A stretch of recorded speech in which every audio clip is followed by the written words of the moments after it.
ನಿನ್ನೆ ನಡೆದ ಸಚಿವ ಸಂಪುಟ ಸಭೆಯಲ್ಲಿ ಹಲವು ನಿರ್ಧಾರಗಳನ್ನು ಮಾಡಲಾಗಿದೆ. ಕರ್ನಾಟಕ ಸರ್ಕಾರಿ ಶೈಕ್ಷಣಿಕ ಸಂಸ್ಥೆ ಭೂಮಿಗಳ ರಕ್ಷಣೆ ಮತ್ತು ಸಕ್ರಮಾತಿ ವಿಧೇಯಕ 2026ಕ್ಕೆ ಘಟನೋತ್ತರ ಅನುಮೋದನೆ, ಕರ್ನಾಟಕ ರಾಜ್ಯ ಸಿವಿಲ್ ಸೇವೆಗಳು ಶಿಕ್ಷಕರ ವರ್ಗಾವಣೆ ನಿಯಂತ್ರಣ ಮತ್ತು ತಿದ್ದುಪಡಿ ವಿಧೇಯಕ 2026ಕ್ಕೂ ಘಟನೋತ್ತರ ಅನುಮೋದನೆ ಹಾಗೂ ಮೋಟಾರು ವಾಹನಗಳ ತೆರಿಗೆ ನಿರ್ಧರಣೆ ತಿದ್ದುಪಡಿ ವಿಧೇಯಕ 2026ಕ್ಕೆ ಘಟನೋತ್ತರ ಅನುಮೋದನೆ ಸಿಕ್ಕಿದೆ. ಜಲಸಂಪನ್ಮೂಲ ಇಲಾಖೆಯಲ್ಲಿ 2003ರ ಪೂರ್ವದಲ್ಲಿ ನೇಮಕಾತಿ ಹೊಂದಿ ಇಲಾಖೆ ಬೇರ್ಪಡಿಕೆ ಸಂದರ್ಭದಲ್ಲಿ ಯಾವ ಇಲಾಖೆಗೆ ಸೇರ್ತೇವೆ ಅಂತ ತಿಳಿಸದೆ ಜಲಸಂಪನ್ಮೂಲ ಇಲಾಖೆಯಲ್ಲೇ ಮುಂದುವರೆದಿರುವ 379 ಅಧಿಕಾರಿಗಳು ನೌಕರರನ್ನ ಜಲಸಂಪನ್ಮೂಲ ಇಲಾಖೆಯ ಆಯಾ ವೃಂದದ ಜ್ಯೇಷ್ಠತಾ ಪಟ್ಟಿಯಲ್ಲಿ ಪರಿಗಣಿಸೋಕೆ ತೀರ್ಮಾನ ಮಾಡಲಾಗಿದೆ. ಇವತ್ತು ನಡೀಬೇಕಾಗಿದ್ದ ವಿಶೇಷ ಕ್ಯಾಬಿನೆಟ್ ಸಭೆಯನ್ನ ರದ್ದು ಮಾಡಲಾಗಿದೆ.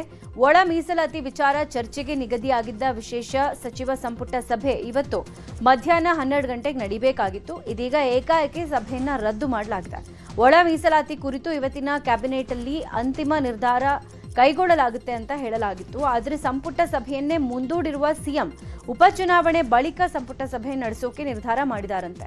ಉಪಚುನಾವಣಾ ಹಿನ್ನೆಲೆ ಒಳ ಮೀಸಲಾತಿ ಸಂಬಂಧ ಕರೆಯಲಾಗಿದ್ದ ವಿಶೇಷ ಸಂಪುಟ ಸಭೆ ರದ್ದಾಗಿದ್ದು ಅಡ್ವೊಕೇಟ್ ಜನರಲ್ ಚುನಾವಣಾ ನೀತಿ ಸಂಹಿತೆ ಉಲ್ಲಂಘನೆ ಆಗುತ್ತೆ ಅಂತ ಮಾಹಿತಿ ಕೊಟ್ಟಿದ್ದಾರೆ. ಹೀಗಾಗಿ ಮುಂದೂಡಿಕೆ ಮಾಡಿದೀವಿ, ಕಾನೂನು ಸಚಿವ ಎಚ್.ಕೆ. ಪಾಟೀಲ್ ತಿಳಿಸಿದ್ದಾರೆ. ಹೀಗಂತ ಒಳ ಮೀಸಲಾತಿ ಜಾರಿ ವಿಚಾರವಾಗಿ ಕ್ಯಾಬಿನೆಟ್ ಸಭೆಗೂ ಮುನ್ನ ಸಿಎಂ ಸಿದ್ದರಾಮಯ್ಯ ಗರಂ ಆಗಿದ್ರು. ಒಳ ಮೀಸಲಾತಿ ಜಾರಿ ವಿಚಾರದಲ್ಲಿ ಸಿಎಂಗೆ ಮನವಿ ಸಲ್ಲಿಸೋಕೆ ಬಂದಿದ್ದ ಅಲೆಮಾರಿ ಸಮುದಾಯದ ನಾಯಕರ ಬಳಿ ಗರಂ ಆದ್ರು.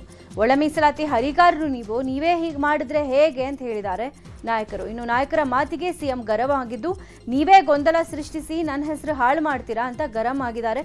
ಕ್ಯಾಬಿನೆಟ್ ಮೀಟಿಂಗ್ ಬಳಿಕವೂ ದಲಿತ ಸಚಿವರ ಜೊತೆಗೆ ಸಿಎಂ ಚರ್ಚೆ ಮಾಡಿದ್ದಾರೆ. ಕ್ಯಾಬಿನೆಟ್ ಸಭೆ ಬಳಿಕ ಸಿಎಂ ಹಾಗೂ ದಲಿತ ಸಚಿವರು ಸಭೆ ಮಾಡಿದ್ರು.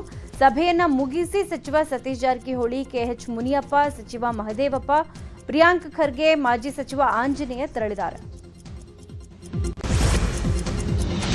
ದಾವಣಗೆರೆ ದಕ್ಷಿಣ ಕ್ಷೇತ್ರದಲ್ಲಿ ಕಾಂಗ್ರೆಸ್ಗೆ ಬಂಡಾಯದ ಬಿಸಿ ತಟ್ಟಿದೆ. ಕಾಂಗ್ರೆಸ್ ಬಂಡಾಯ ಅಭ್ಯರ್ಥಿ ಸುಭಾನ್ ಸಾಬ್ ಅವರನ್ನ ಕೆಪಿಸಿಸಿ ಉಚ್ಚಾಟನೆ ಮಾಡಿದೆ.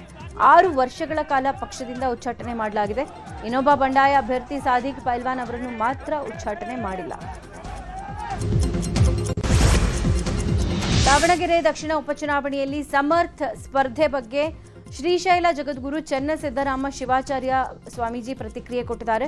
ಹಾವೇರಿ ಜಿಲ್ಲೆ ರಾಣೆಬೆನ್ನೂರು ತಾಲೂಕಿನ ಲಿಂಗದಹಳ್ಳಿಯಲ್ಲಿ ಮಾತನಾಡಿದ ಅವರು, ಸಮಾಜದ ಯಾವುದೇ ವ್ಯಕ್ತಿ ಯಾವುದೇ ಪಕ್ಷದಿಂದ ಸ್ಪರ್ಧಿಸಲಿ, ಸಮಾಜದವರೆಲ್ಲರೂ ಬೆಂಬಲಿಸುವುದು ಆದ್ಯ ಕರ್ತವ್ಯ ಅಂತ ಹೇಳಿದ್ರು.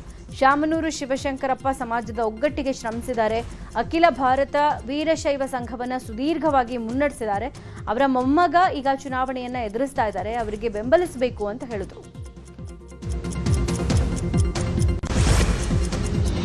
ಬಾಗಲಕೋಟೆ ಜಿಲ್ಲೆ ಕುಳಗೇರಿ ಕ್ರಾಸ್ ಚೆಕ್ಪೋಸ್ಟ್ನಲ್ಲಿ ದಾಖಲೆ ಇಲ್ಲದ 8 ಲಕ್ಷ ರೂಪಾಯಿ ಹಣವನ್ನ ಚುನಾವಣಾ ಅಧಿಕಾರಿಗಳು ಜಪ್ತಿ ಮಾಡಿದ್ದಾರೆ.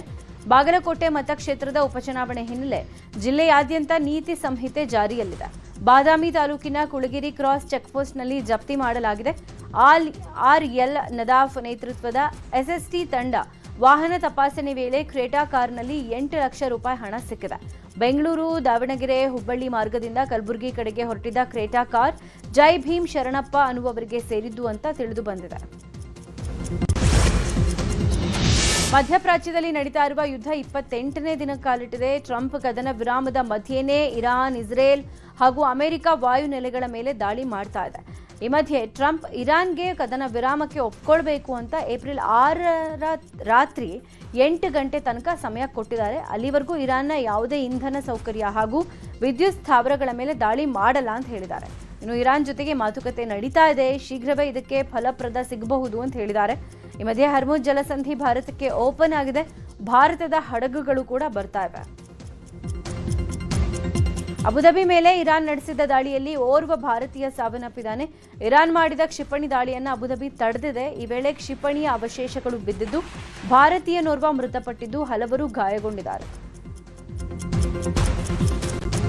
ಇಸ್ರೇಲ್ ಮೇಲೆ ಇರಾನ್ ದಾಳಿ ಮಾಡ್ತಾ ಇದೆ. ತಡರಾತ್ರಿ ಹೈಫಾ ಬಂದರ್ನ ಮೇಲೆ ದಾಳಿ ಮಾಡಿತ್ತು. ಇಂಧನ ಟ್ಯಾಂಕರ್ಗಳನ್ನು ಟಾರ್ಗೆಟ್ ಮಾಡಿ ದಾಳಿ ಮಾಡಿದೆ. ಇಸ್ರೇಲ್ನ ಫೈಟರ್ ಜೆಟ್ಗಳನ್ನು ಗುರಿಯಾಗಿಸಿಕೊಂಡು ಇರಾನ್ ದಾಳಿ ಮಾಡ್ತಾ ಇದೆ.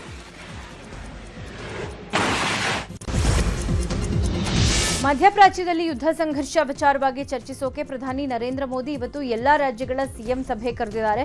ವರ್ಚುವಲ್ ಮೂಲಕ ಸಭೆಯಲ್ಲಿ ದೇಶದಲ್ಲಿ ಇಂಧನ, ಅನಿಲ ಕೊರತೆ ಎದುರಾಗಿರುವ ಬಗ್ಗೆ ಚರ್ಚೆ ನಡೆಸಲಿದ್ದಾರೆ. ಈ ಸಮಯದಲ್ಲಿ ರಾಜ್ಯಗಳ ಪಾತ್ರದ ಬಗ್ಗೆ ಪ್ರಧಾನಿ ಚರ್ಚಿಸಲಿದ್ದಾರೆ.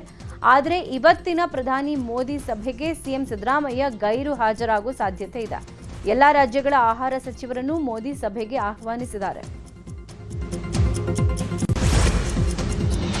ಇರಾನ್ ಇಸ್ರೇಲ್ ವಾರ್ ಬಗ್ಗೆ ಹಾವೇರಿ ಜಿಲ್ಲೆ ರಾಣೆಬೆನ್ನೂರು ತಾಲೂಕಿನ ಲಿಂಗದಹಳ್ಳಿ ಗ್ರಾಮದಲ್ಲಿ ರಂಭಾಪುರಿ ಶ್ರೀಗಳು ಮಾತನಾಡಿದ್ದಾರೆ. ಅಂತಾರಾಷ್ಟ್ರೀಯ ಮಟ್ಟದಲ್ಲಿ ಯುದ್ಧ ನಡೆಯೋದು ನಿಜ, ಆದರೆ ಯುದ್ಧದಿಂದ ಎಲ್ರಿಗೂ ನಷ್ಟವೇ ಹೊರತು ಒಳ್ಳೆಯದಾಗಲ್ಲ. ಶಾಂತಿ ಸ್ಥಾಪನೆಗಾಗಿ ರಾಜತಾಂತ್ರಿಕ ಮಾರ್ಗಗಳು ಏನಿವೆ ಅವುಗಳನ್ನು ಬಳಸಿ ಸಮಾಜದಲ್ಲಿ ಶಾಂತಿ, ಸೌಹಾರ್ದತೆ, ದೇಶದಲ್ಲಿ ನೆಮ್ಮದಿಯನ್ನು ಉಂಟು ಮಾಡಬೇಕು. ಸಾಮಾನ್ಯ ಜನರಿಗೆ ತೊಂದರೆಯನ್ನ ದೂರ ಮಾಡಬೇಕು. ಯಾವ ವಲಯದಲ್ಲೂ ಸ್ಥಿರತೆ ಕಂಡು ಬರ್ತಾ ಇಲ್ಲ ಅಂತ ಜಗದ್ಗುರು ಪ್ರಸನ್ನ ರೇಣುಕಾ ಡಾಕ್ಟರ್ ವೀರ ಸೋಮೇಶ್ವರ ಶಿವಾಚಾರ್ಯ ಶ್ರೀಗಳು ತಿಳಿಸಿದ್ದಾರೆ. ಗ್ರೇಟರ್ ಬೆಂಗಳೂರು ಪ್ರಾಧಿಕಾರದ 5 ನಗರ ಪಾಲಿಕೆಗಳ ಆಯವ್ಯಯ ಇವತ್ತು ಮತ್ತು ನಾಳೆ ಮಂಡನೆಯಾಗುತ್ತೆ.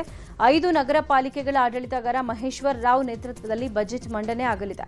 ಬಜೆಟ್ ಗಾತ್ರ ಸುಮಾರು 20,000 ಕೋಟಿ ಇದೆ. ಇವತ್ತು 2 ನಗರ ಪಾಲಿಕೆಗಳ ಬಜೆಟ್ ಮಂಡನೆ ಆಗಲಿದೆ. ಬೆಳಗ್ಗೆ 9:00 ಪೂರ್ವ ನಗರ ಪಾಲಿಕೆ ಬಜೆಟ್ ಮಂಡನೆ ಆಗಲಿದ್ದು ಮಧ್ಯಾಹ್ನ 12:00 ಕೇಂದ್ರ ನಗರ ಪಾಲಿಕೆ ಬಜೆಟ್ ಮಂಡನೆ ಆಗುತ್ತೆ. ನಾಳೆ ಉತ್ತರ, ಪಶ್ಚಿಮ, ದಕ್ಷಿಣ ನಗರ ಪಾಲಿಕೆಗಳ ಬಜೆಟ್ ಮಂಡನೆ ಆಗಲಿದೆ.